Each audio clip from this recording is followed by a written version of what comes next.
Poetry is generally best read out loud, so if you don't feel weird about it, it was the patient cut flower sound of a man who was waiting to die. If that didn't give you chills, I don't know what will. If you're in the self-improvement space, you get tired of hearing all about productivity and efficiency, great place to look. Welcome to the show.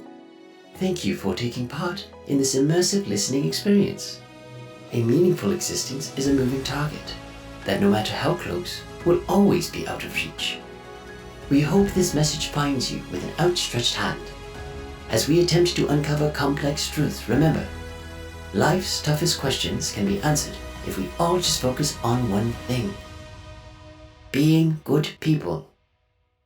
Hello, everybody, and welcome to Good People, episode 48. Today, I am joined by me. I will be going over 10 books that you must read before you die. Reading is something that is super important to me, and I have spent the last 6 to 12 months really dedicating myself to a daily reading pattern, and it has had tremendous impact on my well-being, my education. Everything has gotten better since I started reading, and I am here to share the top 10 books that I have found helpful, not just in the last 6 to 12 months, but over the course of my life. Before we begin today's episode, if you guys are watching on YouTube, before this show starts, please like, comment, and subscribe, and turn on our notifications so you don't miss our weekly uploads. And because this is a different episode than we typically go for, please feel free to leave feedback in the comment section. We would appreciate it, and you. Enjoy the show. Alrighty, before I go over the first set of books, I just wanted to touch on why I think reading is important. I saw a quote maybe a year ago. It's a Mark Twain quote, and it is, "The man who does not read has no advantage over the man who cannot read." Now, I don't think that is entirely true. There's probably certain levels of cognitive level and intelligence that you obtain by having the ability to read. However, I do think having the ability to read and choosing not to engage in learning information is a grave mistake.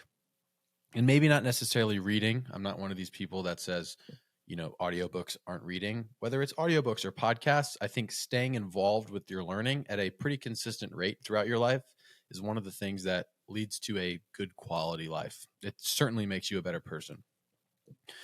We are moving into a world that's focused primarily on productivity, efficiency, automation, and information is increasingly becoming more short form.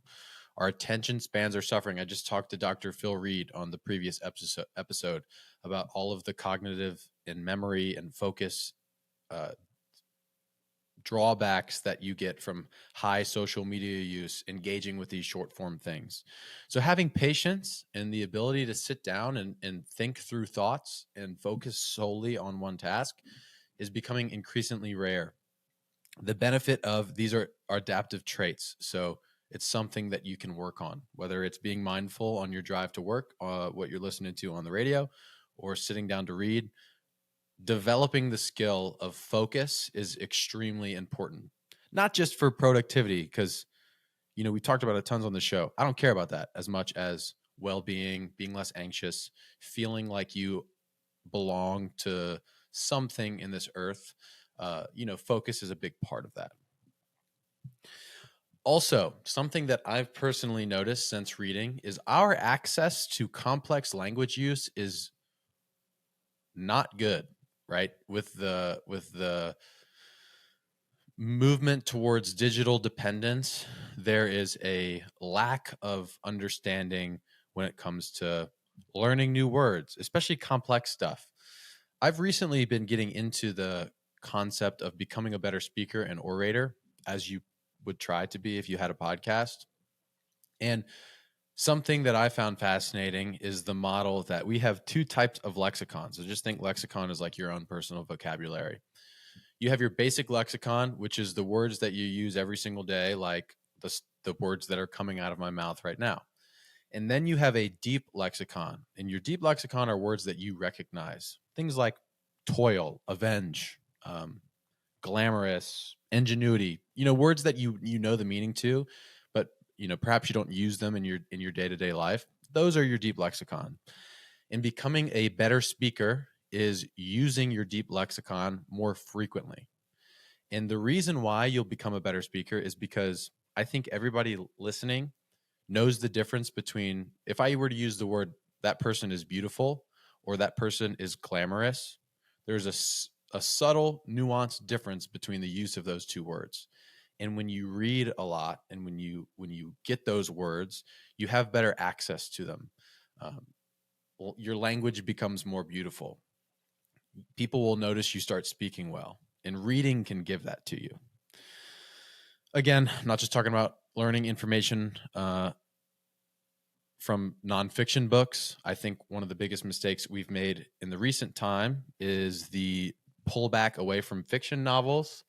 I personally have read primarily fiction novels over the last 6 to 12 months, and for the same reasons. It has elevated my language use. It has made me a better orator, speaker, thinker. And I'm doing things that are more productive than wasting time on social media. Reading fiction is a form of leisure, and I think leisure is important. Before I begin the list, again, the last thing I want to mention here is that this is by no means an exhaustive list. There are obviously more than 10 highly impactful books to read. These are just 10 books that I found to be personally impactful. That said, too, I am trying to avoid the cliche here.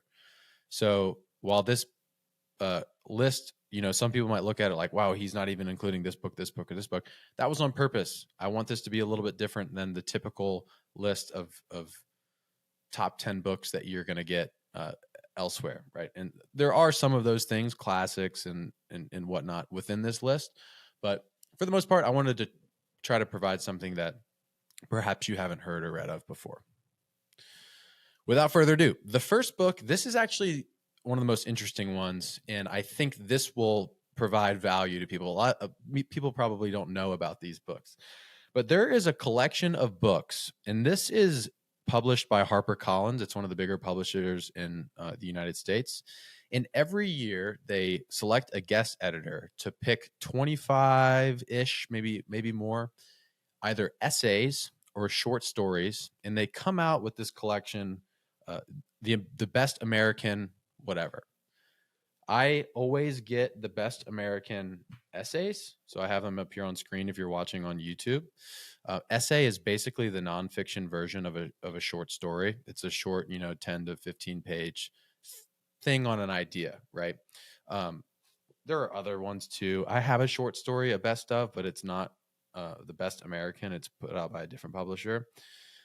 But again, they release one of these editions every single year, and they compile the year's best. And I think these are super cool because they make pretty much just great coffee table books. You can leave them out. They're quick stories to read, especially if you aren't into literature, don't have authors that you gravitate towards. This is a great way to find out because you essentially have access to 20 short form versions, elevator pitches of some authors, and you can really find some hidden gems in there. I also really like these because if you are a writer, this is your place to start. I studied creative writing when I was in college, and I think too often people who aren't writers and they maybe have these ideas to write books sit down and they are like, where do I start? I'm going to write a book. You start with the essay. You start with a short story. You need to learn some of these nuanced details of creating story and scene before you branch out to create bigger works. Because in reality, what a book is it's just a connected list of essays back to back, or a novel is a connected list of short stories back to back, right? And so if you can sort of hone in on perfecting this one small task and then expand that over or add on to that little by little, you'll end up with a pretty big body of work. And so if you have any aspirations to be a writer, you absolutely need to be reading essays or short stories of some form, and keeping up with the best American every year is a really, really great way to do that. That's something that I don't think a lot of people know exists, and it is a really great way to get some awesome reading in. The second book is Ego is the Enemy by Ryan Holiday. Now, I know I said I'm not going to make this a cliche where we just talk about self-improvement books, and this is a self-improvement book. Um, but this was probably the first self-help book that I ever remember reading. And it was certainly the first one that actually improved my life. And what I mean by that is while I was reading it, I was very actively trying to put in place or at least think about some of the concepts that Ryan Holiday was writing about and how they were affecting my life as I was reading it. All of Ryan Holiday's works are excellent. I've read most of his books. However, this one just holds a special place in my heart because it was one of the first ones I read. It was very important to me at the time that I was reading it. One of the biggest takeaways from it is how Ryan Holiday defines ego. And he defines ego as an unhealthy belief in our own in our own importance. An unhealthy belief in our own importance. And he depicts all of the various ways that ego infects our life without us really realizing it. And it's this sort of methodical, step by step approach to breaking down this one concept that I think we all intuitively feel and understand, and perhaps intuitively feel and understand in a negative way, but we might not have the language to pin it down. And that's what the book does. And as you're reading it, you almost instantly can draw things from your life that, maybe your ego is infecting you in a way that you never thought it was. And it allows you to sort of step out of that pattern and create something new. I cannot recommend this book enough, especially if you are a young person and maybe you have a sense of what you want to do, or you always have felt like you're going to achieve really great things. I think that Ego is the Enemy is a fantastic book to read. Moving on to book 3, A Book of Five Rings. This is by Miyamoto Musashi. I love philosophy. I took a philosophy 101 class when I was 18 or 19 years old. It was my first semester of college. And we mainly talked about Greek philosophers and sort of the history of the origins of philosophy. And it was mostly Socrates and things like that kind of literature.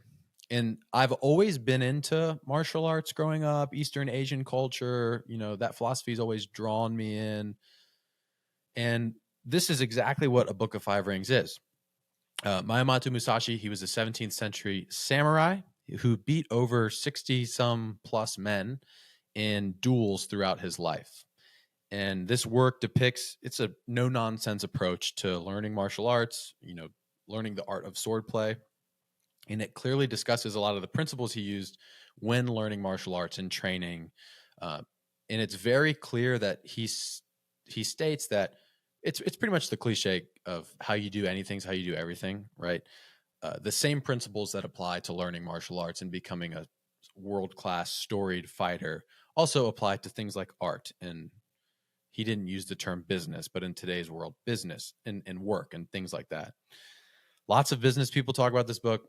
Joe Rogan recommends that people read this book.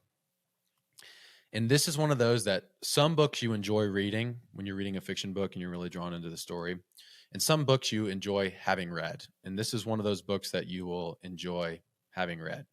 It's very short. It's very sweet. It's super specific and clear. And you sort of have to read between the lines. But I think that's one of the, I'm showing it on YouTube now. I think that's one of the many reasons why this is such a great book, because it's so thin. You can literally read like 3 or 4 pages a day, have a highlighter, maybe take some notes, and you'll be done with it in about a month. But this is one of those that you'll revisit and look back on. And there's just so much to take away. You could dedicate your life to uncovering, no matter how small this book is, to uncovering some of the truths that are hidden in it. The next book number 4. This is, I intentionally added this one in here because I wanted something a little bit different than the previous 2. Heart of Darkness by Joseph Conrad. This book is a book that I was forced to read when I was in high school. It is among those classic literature books that you're made to read. And this is actually one of the only ones that I read that I remember being glad that I did. And it stood out to me for whatever reason. It's a fiction work. Basically, it depicts the horrors of Western colonization.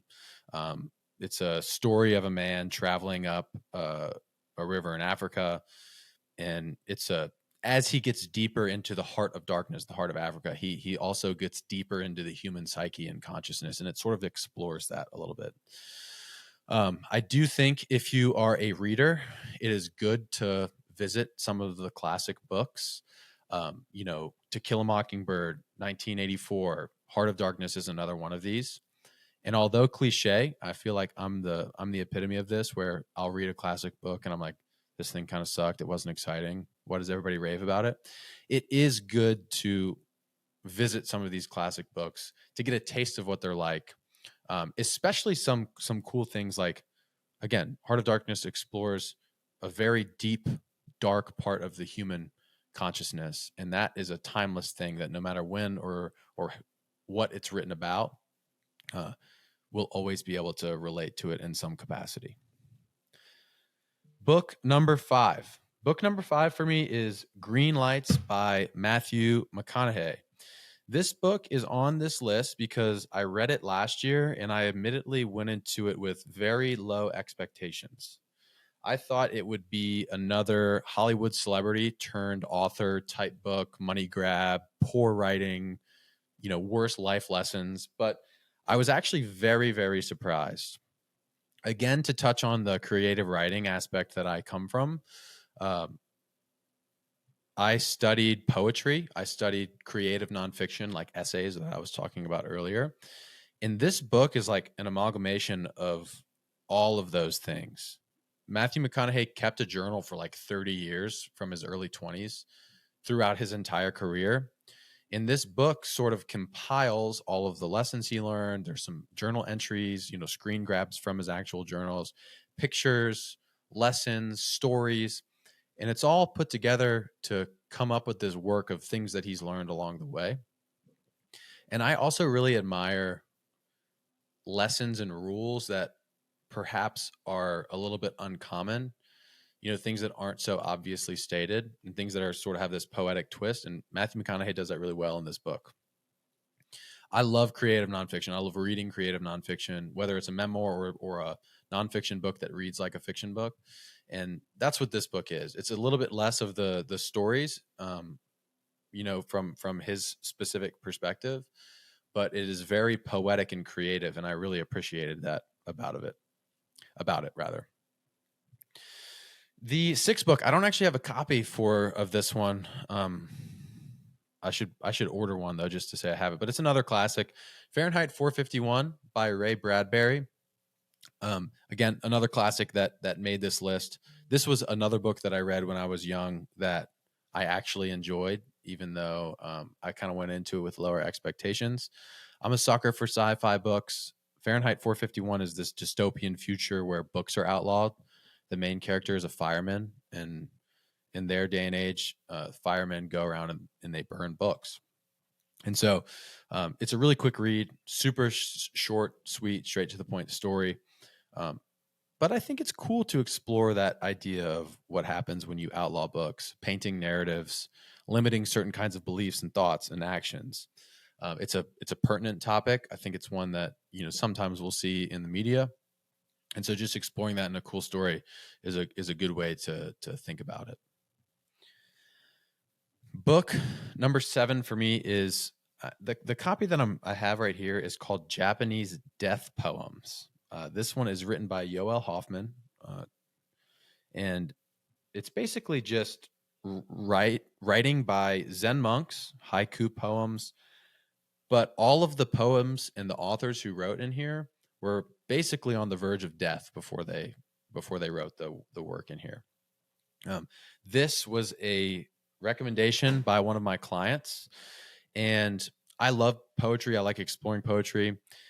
I'm not necessarily recommending that book specifically, although I do find it very fascinating, but I think it is a really cool thing to explore poetry. And so investing in some sort of poetry collection or anthology is a fantastic way to expose yourself to some more creative literature.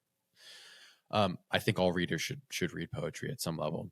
It broadens your language in a lot more of an intricate way than perhaps other literature would, because you start to explore things like the timing of your words and cadence and different parts of speech, mnemonic devices, they become even more obvious. I mean, even poetry will play around with the formation of the words on the page as you read them, and that will contribute to the quality of the poem. And I think seeing that on the paper is super cool. Poetry also touches on a very deep human thing that you might not realize you need. And what I mean by that is, for example, say you live this wonderful life and nothing really bad happens to you. And then all of a sudden you lose a loved one and you don't know how to cope with your grief. And you have this sort of extreme, painful, emotional feeling that makes you feel like nobody can relate to you or the kind of agony or hardship that you're going through. And then you turn to literature and poetry and you realize, like, oh, these are feelings and thoughts that people have experienced before.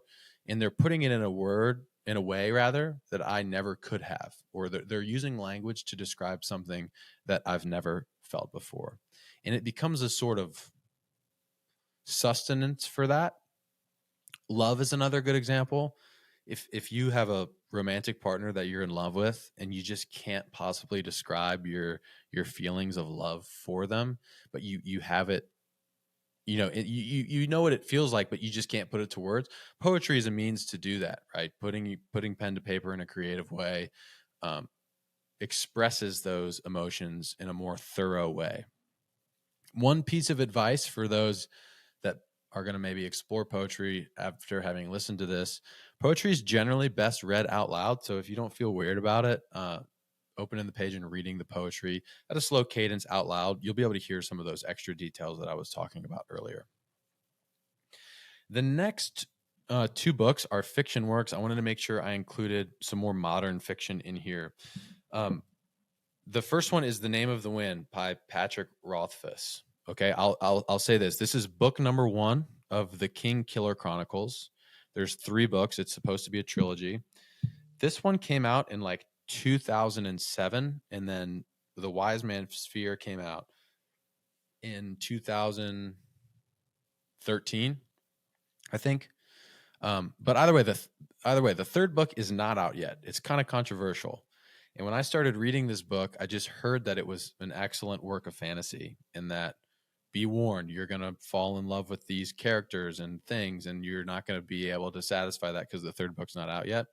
I'm pretty sure Pat Rothfuss is working on the third book, but there's no word on its release date. And I, for one, have turned into the fanboy who's like, we need the third book. So I guess fair warning. The reason why I like this is I love fantasy in general. It's a great genre to explore. But Patrick Rothfuss' writing is very elegant in the way that it's written. And I think it's unique in that aspect where when you write poetry, you want every single word to count. You don't want to write something that there should be no word in there that isn't relevant. And that is true for fiction, but there's a little bit more leeway. And I think that all of those other things like cadence and timing, especially when read out loud, when you read Pat Rothfuss's work, you get some of that poetic nature to just his general prose. I actually want to read the intro, the prologue to this, because you'll get a good taste of it and it's pretty brief. However, I think it's like a 2 to 3 minute read, but it's totally worthwhile. This is titled A Silence of Three Parts. Pat Rothfuss actually has started and ended all of the King Killer books with this style of writing. A Silence of Three Parts. He always uses a different language, but either way, here it is: A Silence of Three Parts. It was night again. The Waystone Inn lay in silence, and it was a silence of 3 parts. The most obvious part was a hollow, echoing quiet made by things that were lacking. If there had been a wind, it would have sighed through the trees, set the inn's sign creaking on its hooks, and brushed the silence down the road like trailing autumn leaves. If there had been a crowd, even a handful of men inside the inn, they would have filled the silence with conversation and laughter, the clatter and clamor one expects from a drinking house during the dark hours of the night. If there had been music, but no, of course there was no music. In fact, there was none of these things, and so the silence remained. Inside the waste stone, a pair of men huddled at one corner of the bar. They drank with quiet determination, avoiding serious discussions of troubling news. In doing this, they added a small, sullen silence to the larger, hollow one. It made an alloy of sorts, a counterpoint. The third silence was not an easy thing to notice. If you listened for an hour, you might begin to feel it in the wooden floor underfoot and in the rough, splintering barrels behind the bar. It was in the weight of the black stone hearth that held the heat of a long dead fire. It was in the slow back and forth of a white linen cloth rubbing along the grain of the bar. And it was in the hands of the man who stood there, polishing a stretch of mahogany that already gleamed in the lamplight. The man had true red hair, red as flame. His eyes were dark and distant, and he moved with the subtle certainty that comes from knowing many things. The waystone was his, just as the third silence was his. This was appropriate, as it was the greatest silence of the three, wrapping the others inside itself. It was deep and wide as autumn's ending. It was heavy as a river-smooth stone. It was the patient, cut-flower sound of a man who was waiting to die. If that didn't give you chills, I don't know what will. Yeah, but this book is excellent. The whole thing is pretty much follows that same voice and theme. It's really elegant to read. It's beautiful. I love the story. Can't recommend The Name of the Wind and the Kingkiller Chronicles enough. I even think, although the third book isn't out, it is worth the investment. The ninth book is Red Rising. The book I'm holding up, if you're watching on YouTube, is not Red Rising. It's Golden Sun. This is the second book of the series. I have lent Red Rising, which is the first of the first trilogy. And then Pierce Brown, the author, has also just finished the second trilogy. So there's 6 books in this series in total. I wanted to include this one because this is the latest sort of obsession book that I have engaged with. I cannot recommend this book series enough. It is a science fiction fantasy novel. I believe I read the first 3 books over the course of 12 to 13 days. It was like all encompassing. I was sacrificing my life and limb to finish it. I'm currently working through the 5th book, and then I'll probably start the 6th here in a couple days. If you haven't read a lot of fiction, this is a really excellent place to start. Again, Pierce Brown's writing is excellent. Story building, world building, scene crafting. He does a great job with that. But beyond that, I think whether you are a lover of fiction and science fiction and have lots of experience or just starting out, this book would appeal to you either way. But can't recommend it enough. Again, the story is just so thorough and it does something for me. And I think it does something for a lot of people. And I again, couldn't recommend it enough. That's all I'll say. The 10th and final book that I'm going to recommend is a book that I was given, I believe, on my 23rd birthday. I thought it was my 21st. But it's called All I Really Need to Know I Learned in Kindergarten by Robert Fulghum. My mother gave this book to me. She wrote me a really sweet note in the front. I do read it sometimes. It makes me feel good. But either way, this book is awesome because of all of the stuff that I was describing earlier about, philosophy, mindset, productivity. Robert Fulghum sort of sums it up here in a really elegant way. And it's very in line with a lot of the beliefs that I hold, and I think a lot of the beliefs that we share on this show, which is that the reality of living a good life is following a very simple set of principles that are about kindness and love and connecting with other people. And again, he does it in a pretty creative way. It's sort of this poetic combination of story and internal dialogue and thought all put together to equal the book. I think the book has sold like 7 million, 8 million copies over the course of its life. So it's pretty popular. My mom used to talk about it a lot as I started getting into reading. And then she finally gifted the book to me. And it did take me a while to pick it up, but I really did love it once I started. If you do start it, I'm a skeptic at nature, but I was a little bit skeptical of it at first. I thought it was maybe going to be a bit corny, and then it turned out not to be. So if you're in the self-improvement space, you get tired of hearing all about productivity and efficiency, great place to look. That sums up the 10 books, short and sweet. I hope that was straight to the point. Those are 10 books that I have loved and found to be very helpful for me. Especially, some of these fiction books that I mentioned. If you're into fiction, I think they're very worth exploring. But in conclusion, I cannot state enough the importance of reading, language acquisition, immersing yourself in stories. If it's something that you haven't had a lot of exposure to, it might be worth exploring. There's more to life than efficiency and productivity and, being ripped and, whatever else you're trying to accomplish. And there's a lot that can be found in sitting down on the couch, having a cup of coffee, exploring a book a little bit, talking to your friends about it. And if you haven't tried it, I couldn't recommend that enough.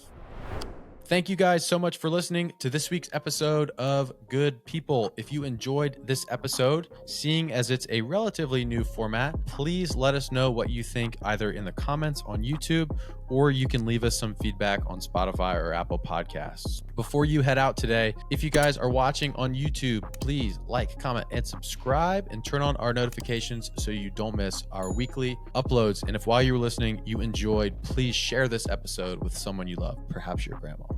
We'll see you next time.